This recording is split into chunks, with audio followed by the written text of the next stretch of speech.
Stop buying compost. Seriously, in my opinion, this is far too expensive. Today, I'm going to show you exactly how we make our peat-free multi-purpose mix. It saves us money and it feeds our young seedlings. Most importantly, it stops us being so reliant on these.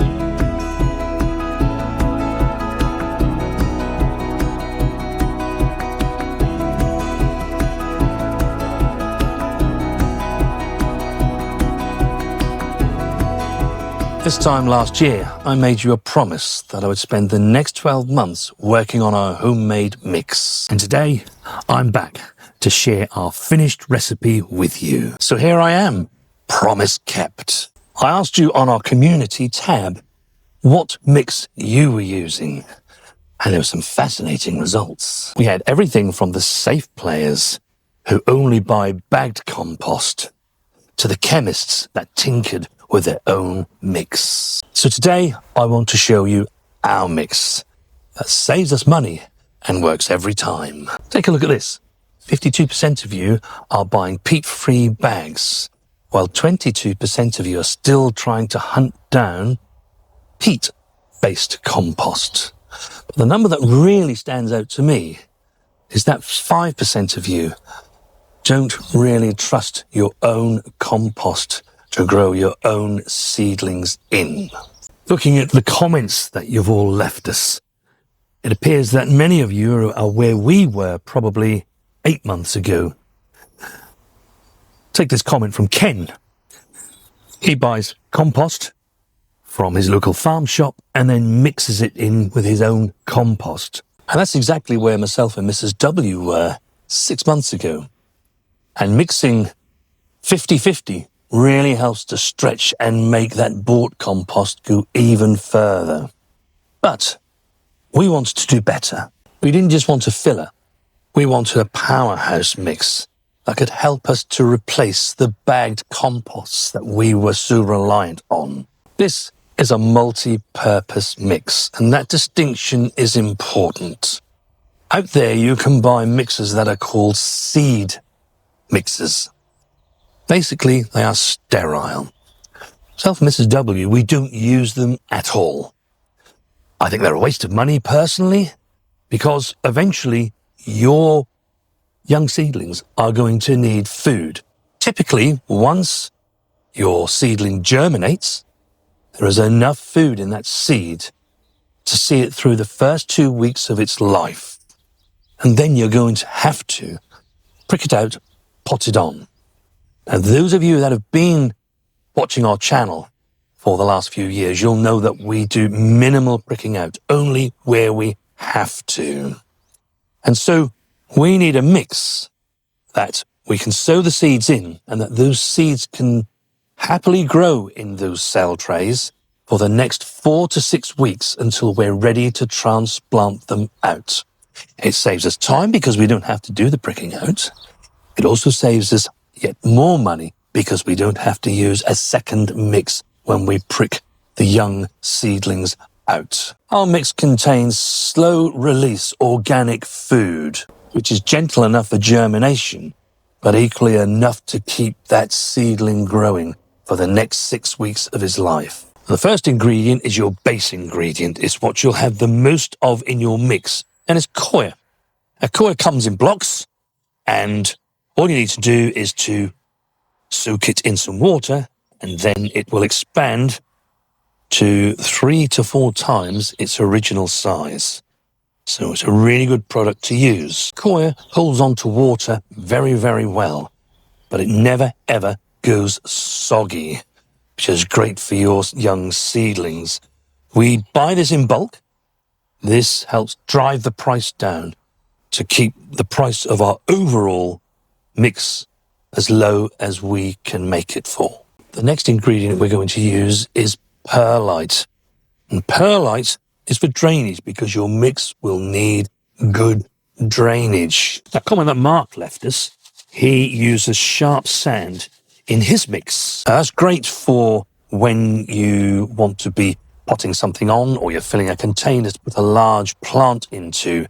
But I find with the sand, that it makes the mix just a little bit too heavy for young seedlings. Perlite will keep your mix light and airy, nice and fluffy. And it's important that your young seedlings, don't suffocate within the mix. This will also help with any problems you have with dampening off. The next ingredient is the biology, and it's the leaf mold. This is the magic ingredient. This will add beneficial fungi that will help roots fight disease. You can buy this online. But to be honest with you, the best thing you can do is to make your own. Every autumn and early winter, myself and Mrs. W, we will collect as many leaves as we can. This is our leaf mold bay. Final ingredient are the nutrients. And we use our own homemade worm compost. Look how lovely and fine that is. Like the leaf mold, you can buy this online. But to really drive costs down, you can make your own, and it's really simple. We have a video on our channel that will tell you exactly how we made our DIY wormery. It really does drive the price of this mix down. This is what turns this mix into a multi-purpose mix. This is the fuel. It's gentle and it won't burn the roots, but it provides those 6 weeks of nutrients that I mentioned earlier. The exact recipe is 4 parts coir, 1 part leaf mold, 1 part perlite, and 1 part worm compost. For those of you that like exact measurements, it really doesn't matter. So long as every part is of the same measurement, you'll be absolutely fine. It's a bit like watching Mrs. W make her Yorkshire puddings.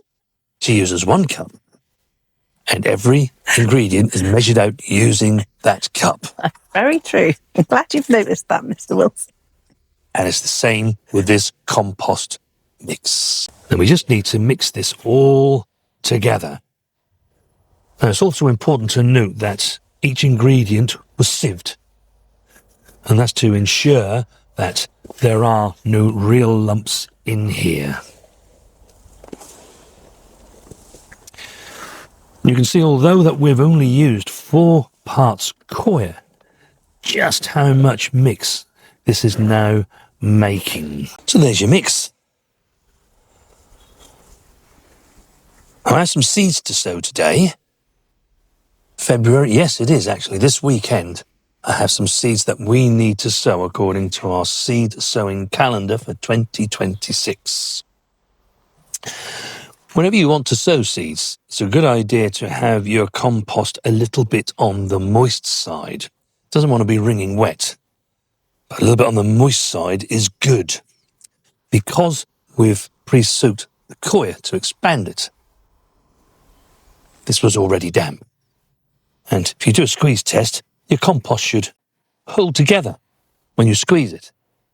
Then as soon as you poke it, it actually comes apart nicely. So that's absolutely ideal to be used as a sowing medium. It's a good idea when you are filling anything in these modules is to push your compost mix down. If you leave it too loose within the cell, all that will happen is that when you come to take that out, it will just break apart. We have some radish, beetroot, turnip, and fennel to sow.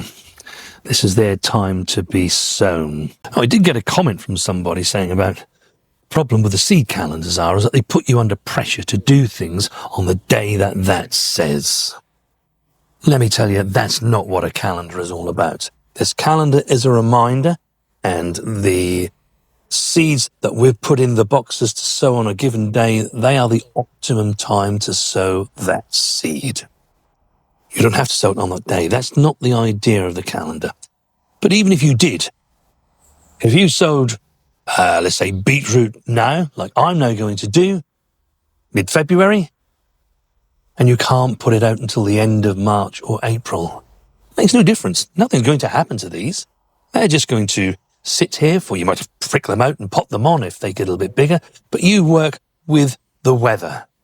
If the weather's not with you to plant these out, then they just stay in their containers for that little bit longer. Of course, that's the beauty of this compost mix that we have made.